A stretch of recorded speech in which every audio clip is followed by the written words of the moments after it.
Halo, assalamualaikum warahmatullahi wabarakatuh. Selamat datang kembali di channelnya Pekerja Migran Indonesia. Kawan-kawan semuanya, bagaimana kabarnya nih hari? Moga kawan-kawan sehat selalu di perantauan. Moga kawan-kawan dijauhkan dari mara bahaya. Dan semoga kawan-kawan kuat ya, nahan dingin di negara Hong Kong. Sekali lagi, jaga kondisi diri Anda. Lindungin hidung Anda dari angin, karena kalau sudah dingin ini berbahaya, karena nanti ini pusatnya ke kepala. Lindungi juga bagian sini kawan-kawan, apalagi kalau kawan-kawan belanja liburan.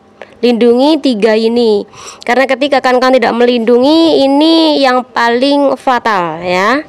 Jadi semoga kawan-kawan sehat selalu di perantauan.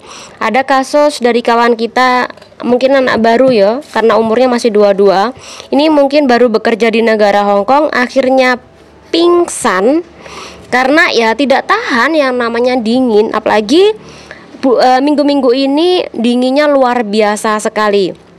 Bahkan di Ma On Shan saja yang puncak tertinggi ini sampai minus kawan-kawan.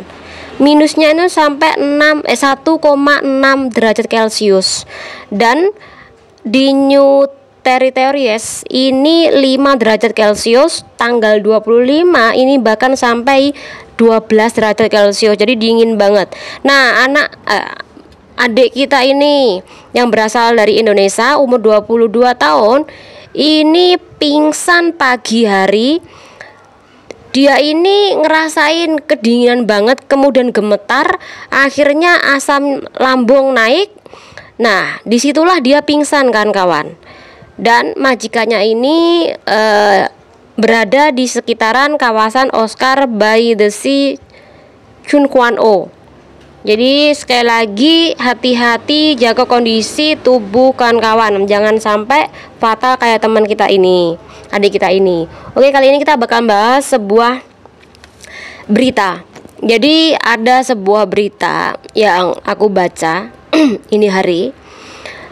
Ini mengenai salah satu dari teman kita. Ini mungkin tidak menyaring yang namanya pertemanan. Memang itu hak sampean mau berteman dengan siapapun, sekali lagi itu hak sampean. Tapi ketika sampean tidak hati-hati menyaring pertemanan sampean, ini fatal juga akibatnya. Dan ini akibatnya bisa deportasi, Anda bisa diputus kontrak. Jadi ada teman kita yang bernama J, umur 39 tahun, punya teman sekelilingnya.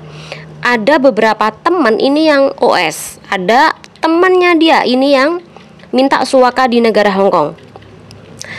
Yang suaka ini masuk ke negara Hong Kong tahun 2021. Kemudian dia ini masuk sebagai turis dan tidak keluar. Ketika tidak keluar itu, kemudian setahun kemudian dia meminta suaka di negara Hong Kong. Ketika dia minta suaka dan masih dalam proses, dia ini ketangkep karena kerja secara ilegal. Jadi tidak diperbolehkan. Sedangkan yang OS ini juga kerja secara ilegal, kena tangkep dan di tempat yang sama karena mereka temanan. Sedangkan Mbak J ini sudah memiliki majikan kan kawan. Jadi intinya dia ini pekerja rumah tangga secara legal atau sah, ada kontrak kerjanya. Dan ketika dua temannya ini ketangkep, ketika diinterogasi, dia ini bilang bahwa pekerjaan yang mereka dapatkan ini dari Mbak J. Ketika sudah tahu ketangkep, menyeret nama Mbak J tadi, secara otomatis Mbak J akhirnya dipanggil polisi karena telah mencarikan pekerjaan, karena itu adalah ilegal. Walaupun Mbak J ini tidak mendapatkan upah mencarikan pekerjaan, karena itu kan temannya sendiri, jadi tidak dikasih upah nih di dalam mencari pekerjaan. Tapi ketika dua orang ketangkep, ya dia menyeret Mbak J, ya akhirnya Mbak J ini juga kena tuntutan dan denda. Mbak J ini kena penjara selama 1 bulan kan kawan. Dan setelah dibebaskan, imigrasi ini masih mentoleransi, memperbolehkan Mbak J ini untuk melanjutkan kontrak kerja walaupun setelah dipenjara. Namun majikan Mbak J ini memutuskan kontrak kerja dan tidak mau menunggu Mbak J keluar dari penjara. Jadi di dalam kasus ini secara otomatis kalau sudah majikan tidak mau, ya Mbak J harus keluar dari negara Hong Kong. Ketika dia keluar dari negara Hong Kong dan kemudian kembali lagi bekerja ke negara Hong Kong, apakah itu mudah visanya turun? Jawabannya belum tentu. Jadi itu kenapa kawan-kawan hati-hati kalau punya teman, hati-hati membantu. Karena ketika Anda membantu kemudian ada apa-apanya, nanti kalau teman sampean kurang ajar, kalau teman sampean tidak baik, nanti ujung-ujungnya menyeret sampean di dalam permasalahan mereka.